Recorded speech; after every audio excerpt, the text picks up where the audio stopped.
जय हिंद। ये ancient history का जो प्रीवियस क्वेश्चन जो है ना, जो किरण पब्लिकेशन में दिया गया है 6300 प्लस वाला, हम उसको यहाँ पे रिवीजन कर रहे हैं।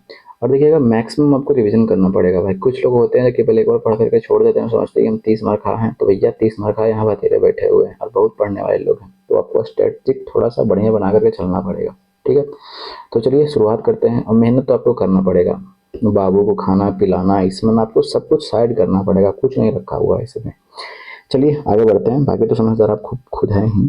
देखिएगा, जैन परंपरा के अनुसार कौन अंतिम से एक पूर्व तीर्थंकर माने जाते हैं। यानी जैन परंपरा में कितने तीर्थंकर होते हैं, तो कहिए कि 24 तीर्थंकर होते हैं। तो पहले हम जैन धर्म को थोड़ा सा यहाँ पे क्विक रिवीजन कर लेते हैं।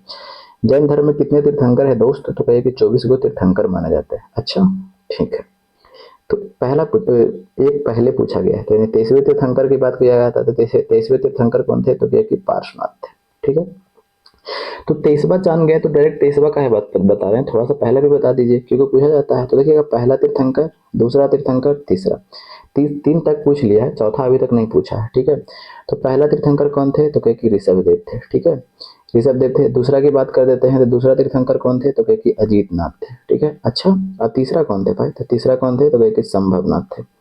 लेकिन पूछा नहीं गया, तो हो सकता है कि दिमाग उसका सिर फिरा घूम जाए, पता ना पूछ दे, तो चौथा ही हम रख लेते हैं। तो कौन थे, अभिनंदन। ये अभिनंदन कौन थे, ये चौथा चौथा तीर्थंकर थे। ठीक है, अच्छा, पता है आपको प्रतीक भी पूछा जाता है, यानी प्रतीक बोले तो चिन्ह भी पूछा जाता है। तो ये ऋषभ देव का चिन्ह क्या था, तो इनका चिन्ह जो था ना, साढ़ था। ठीक है, अच्छा, ये अजीत नाथ का क्या था, तो ये अजीत नाथ का चिन्ह क्या था, हाथी था। अच्छा, संभव नाथ का चिन्ह क्या था, तो इनका क्या था, घोड़ा। और बस इतना याद रखिए, ज़्यादा नहीं। अच्छा, अब हम बात कर लेते हैं 21वां। पूछा जाता है, लेकिन 21वां नहीं पूछा है, लेकिन 22वां पूछा है। 21वां हम इस एक आगे पीछे इसलिए लेके चल रहे हैं कि पता ना उसका दिमाग कब घूम जाए, तो इसलिए हम एक आगे पीछे लेकर के चल रहे हैं। 22वां तक पूछा है, बट हम 21 से स्टार्ट कर लेते हैं। 21वां, 22वां, 23वां और एक 24वां, क्योंकि 24 तीर्थंकर ही हुए हैं।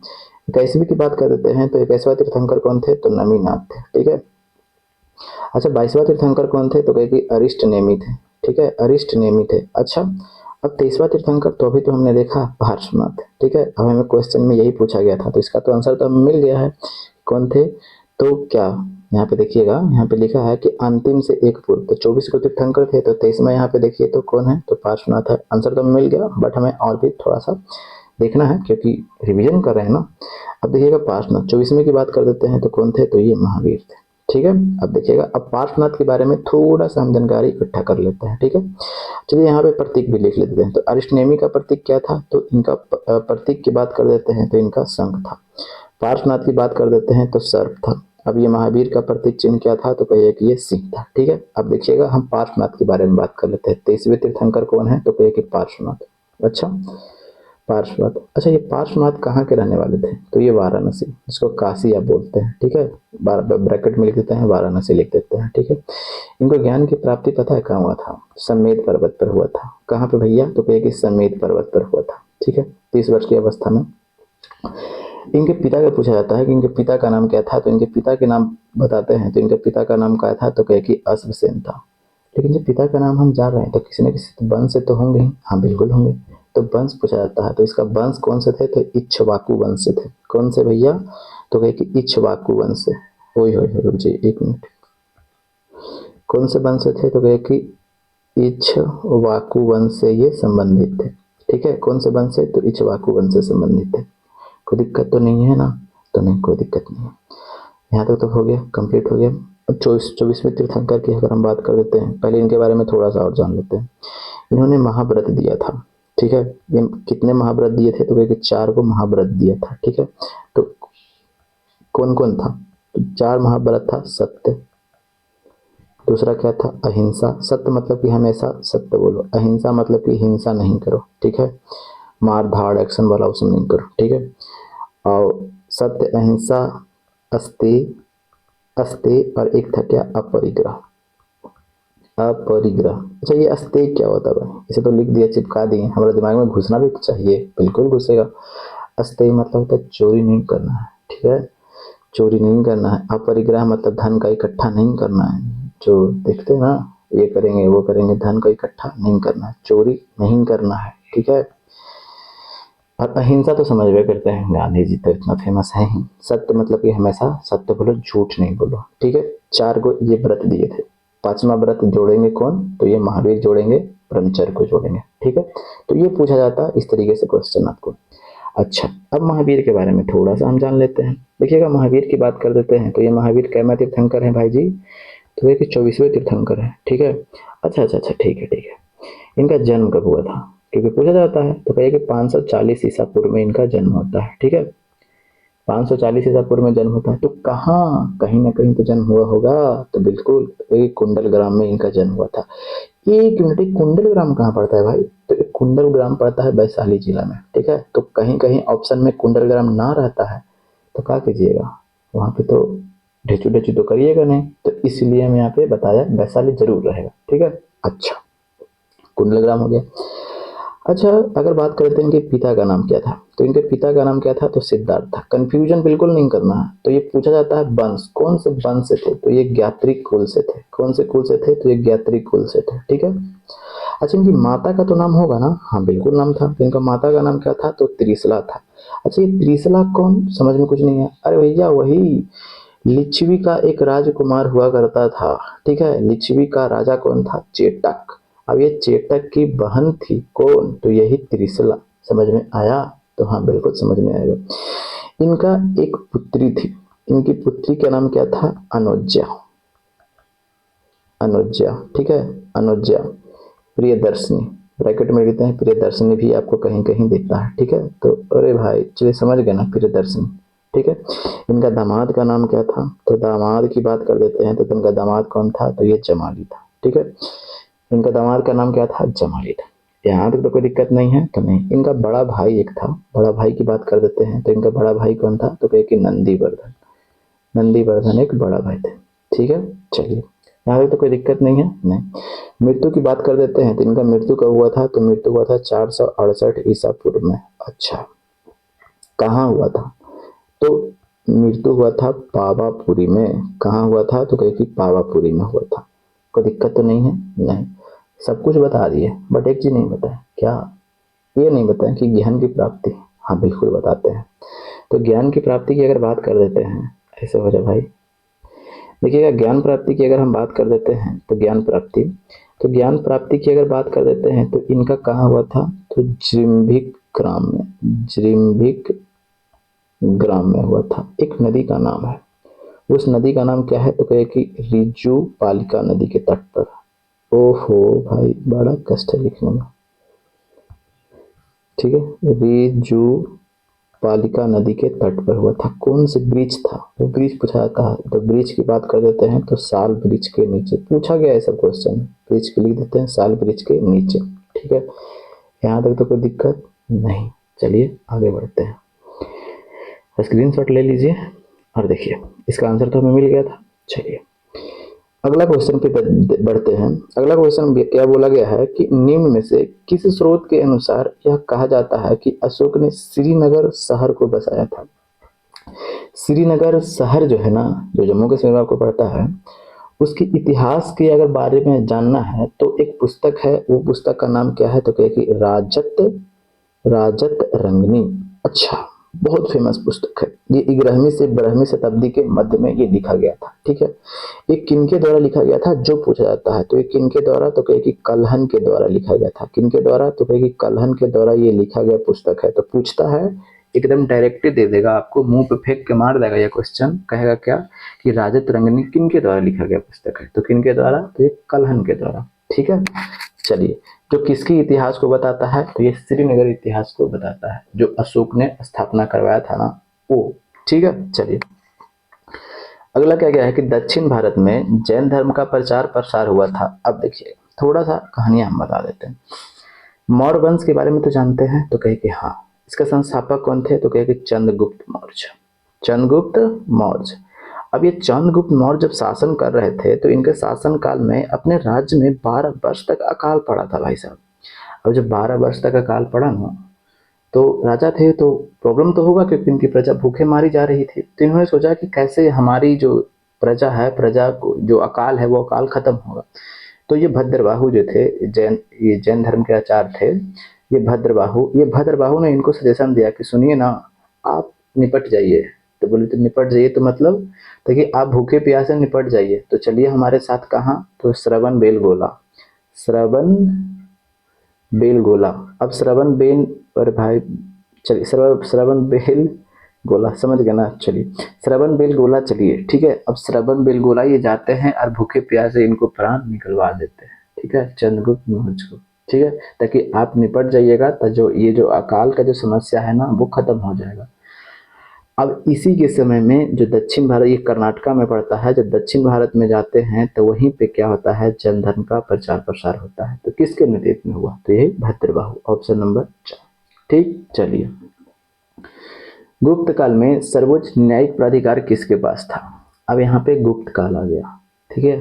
तो गुप्त काल के बारे में थोड़ा सा हम जानकारियां इकट्ठा करेंगे पहले, ठीक है। देखिएगा गुप्त काल की अगर हम बात कर देते हैं, तो देखिएगा गुप्त एक है काल। अच्छा, अब देखिएगा बात करते हैं कब की, तो देखिएगा ये गुप्त काल का संस्थापक पहले देख लेते हैं। इसको थोड़ा में डाल लेते हैं, ठीक है। चलिए ऐसे संस्थापक की अगर हम बात कर देते हैं, तो इनका संस्थापक कौन था, तो कहे कि श्रीगुप्त। अच्छा, ये श्रीगुप्त गद्दी पर जानते हैं 280 ईस्वी में बैठता है, ठीक है। इसका जो उदय होता है ना, उदय अब 280 है तो कौन सी शताब्दी हुआ, तीसरी शताब्दी हुआ ना। ये कौशाम्बी के पास में होता है, ठीक है, कौशाम्बी के पास में होता है। छोटे से क्षेत्र से ये स्टार्ट करता है, और ये फिर इसके बाद में शासक कौन बनता है, घटोत्कच। घटोत्कच, डेट बिल्कुल नहीं याद रखना है, जो इंपॉर्टेंट होगा वही वाला याद रखना। घटोत्कच, ये दोनों के दोनों जो थे, ये महाराज की ही उपाधि धारण किया था। क्या, महाराज की उपाधि धारण किया था, क्योंकि दूसरे राजा के अंडर में ये दोनों काम करता था, ठीक है। इसमें एक महान शासक हुआ कौन, तो चंद्रगुप्त प्रथम, ठीक है। अब ये चंद्रगुप्त प्रथम होता है, चंद्रगुप्त प्रथम ये महान शासक बनता है। ये 319 ईस्वी में क्या होता है, गद्दी पर बैठता है, और उसी के समय उपलक्ष्य में एक संवत चलाता है। उस संवत का नाम क्या था, तो कहे कि गुप्त संवत। तो पूछा जाता है कि गुप्त संवत कब स्टार्ट हुआ था, तो इसीलिए हमने ये डेट को याद करना पड़ेगा। गुप्त संवत कब स्टार्ट हुआ था, 319 ईस्वी में। कौन राज्याभिषेक किया था, तो यही चंद्रगुप्त प्रथम राज्याभिषेक किया था, ठीक है। अब इसका विवाह होता है कहाँ, तो विवाह होता है, लिच्छवी की राजकुमारी थी कुमार देवी, ठीक है। विवाह होता है कुमार देवी से, ठीक है। किसका विवाह होता है, तो कुमार देवी से चंद्रगुप्त प्रथम का विवाह होता है। लिच्छवी की राजकुमारी थी, जो अभी हमने देखा ना लिच्छवी, वहां ओसी का राजकुमारी थी। लिच्छवी की कौन थी, कुमार देवी। उसी से चंद्रगुप्त प्रथम का क्या होता है, विवाह होता है, ठीक है। चलिए चांदी के सिक्के की बात कर देते हैं, तो चांदी के सिक्के सर्वप्रथम यही चलाया था, इसीलिए ये चंद्रगुप्त प्रथम इंपॉर्टेंट हो जाता है। और इसके बाद में एक उपाधि धारण किया था, इस उपाधि का नाम क्या था, महाराजा धीराज। महाराजा धीराज। तो इस क्वेश्चन को सबसे ज्यादा इंपॉर्टेंट आपको करना पड़ेगा कि महाराजा धीराज की उपाधि धारण किसने किया था, तो ये चंद्रगुप्त प्रथम ने किया था, ठीक है, कोई दिक्कत तो नहीं। अब इसके बाद कौन बनते हैं, तो इसके बाद आपको बनेगा समुद्रगुप्त, ठीक है। चलिए तो थोड़ा थोड़ा हम जानकारी देते चलेंगे ताकि आपको रिवीजन होते चले, ठीक है। समुद्रगुप्त, ये समुद्रगुप्त की बात कर देते हैं, तो इसे भारत का नेपोलियन कहा जाता है। इसमें इंपॉर्टेंट चीज बोलने जाते हैं, ठीक है। इसे भारत का नेपोलियन कहा जाता है। इसे परम भागवत कहा जाता है, यानी परम भागवत की उपाधि ये धारण किया था। परम भागवत की ये उपाधि धारण किया था। विक्रमांक की ये उपाधि धारण किया था, ठीक है। अब ये दक्षिणावर्त की बात कर देते हैं, तो दक्षिणावर्त के ये 12 गो शासक को हराया था, ठीक है। और ये आर्यावर्त की बात कर देते हैं, तो आर्यावर्त के 9 शासक को ये हराया था, ठीक है। चलिए ये अपने जीवन काल में कभी भी हारा नहीं था। चलिए यहाँ तक तो कहते हैं। अच्छा, अब गुप्त काल में जो न्याय का जो मेन जो अधिकारी था ना, जो न्याय देने वाला जो सर्वोच्च था, उसको क्या बोला जाता था, क्वेश्चन हमें ये पूछा गया है, ठीक है। तो सर्वोच्च न्यायिक अधिकारी की बात कर देते हैं, तो सर्वोच्च न्यायिक अधिकारी तो वो कौन था, तो उसे बोला जाता था महादंड नायक, ठीक है। तो इसका आंसर अब आपको क्लियर हो गया, तो इसका आंसर कौन सा हो जाएगा, तो ऑप्शन नंबर 2 हो जाएगा, ठीक है। चलिए समझ गए? आगे बढ़ते हैं।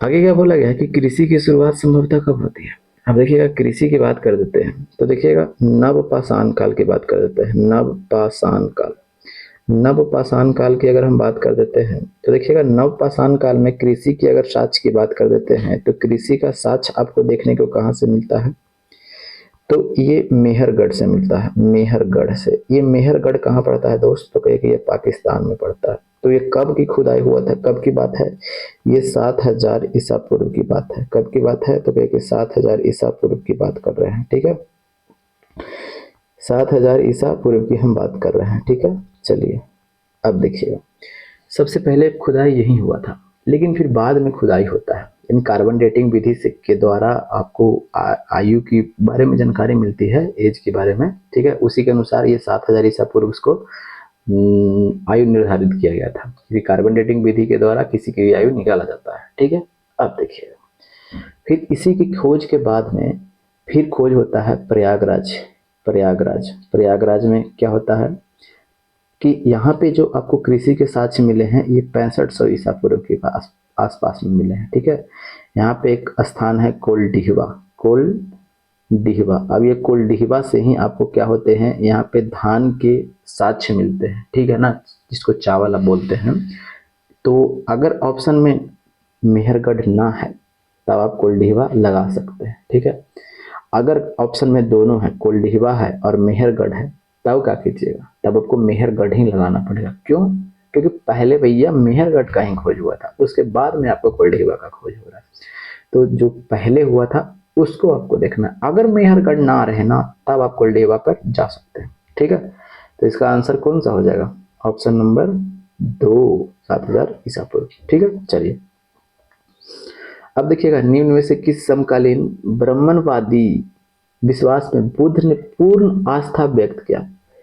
क्या भगवान बुद्ध ने ईश्वर को माना, ईश्वर को नहीं माना। देखिएगा भगवान बुद्ध की अगर हम बात कर देते हैं, थोड़ा सा हम इस तरफ आते हैं और हम बताते हैं, इन्होंने जीवन चक्र के 4 गो अवस्था को बताया था।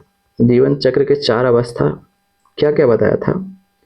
पहला बताया था ब्रह्मचर्य। ये ब्रह्मचर्य कब से कब तक, तो 0 से 25 वर्ष तक।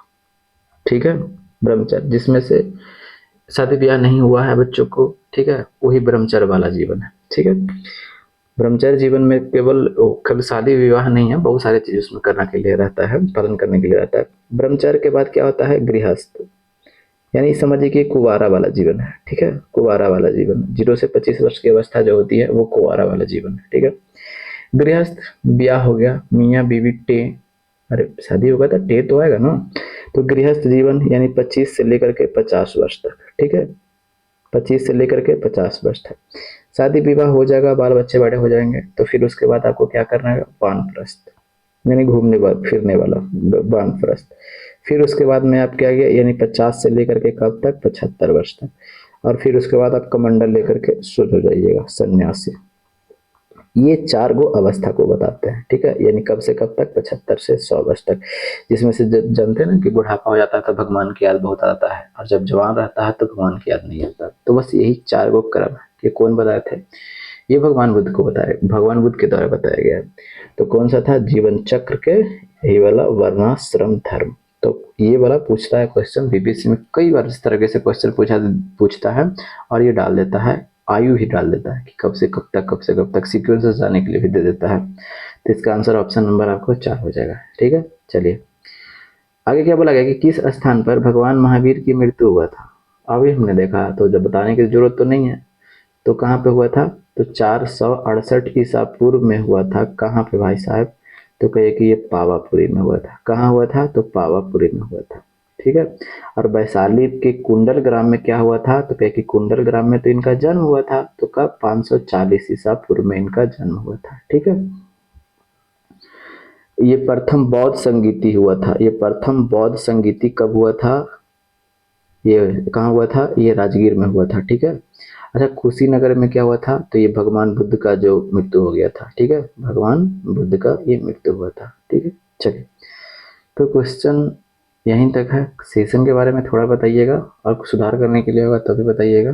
ठीक है, तो बस हम यही कहेंगे कि चुपचाप पढ़िए, बाकी दुनिया में कुछ नहीं रखा हुआ है, सब मोह माया है, ठीक है। तो चलिए पढ़ते रहिए बस। जय हिंद, जय भारत, वंदे मातरम।